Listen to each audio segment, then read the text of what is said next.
অনেকে তো অনেক রকম পকোড়া বানায়, তাই আজ আমি চলে আসলাম আপনাদের মাঝে পুঁই শাকের পকোড়া নিয়ে। তো ফার্স্টে হচ্ছে আমি পুঁই শাকগুলো ভালো করে ধুয়ে কুচি কুচি করে কেটে নিলাম। তারপর হচ্ছে পেঁয়াজ কুচি দিয়েছি এবং মরিচ কুচি দিয়েছি। তারপর হচ্ছে আমরা পরিমাণ মতো লবণ দিলাম।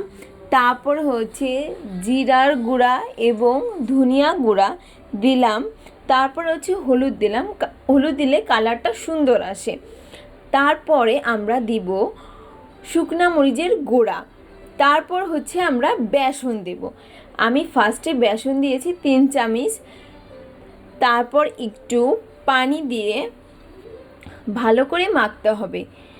দেখেন আমার মাখাটা একটু শুকনা শুকনা হয়েছে, তাই আমি আর একটু পানি দিলাম। পরে একটু কালো জিরা দিলাম।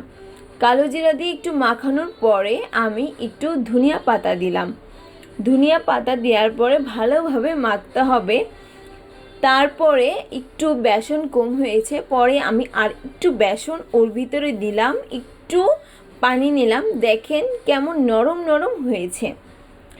তারপর নরম নরম হয়ে গেলে আমরা গোল গোল করে এটা মেখে আমরা তেলের মধ্যে দিয়ে দিলাম। ভালো করে এপাশ ওপাশ দুই পাশ ভালো করে আমাদের ভাজতে হবে। ভাজার পরে দেখুন এটা আমার ফাইনাল লুক। কেমন হয়েছে পুঁই শাকের পকোড়া কমেন্টে জানাবেন।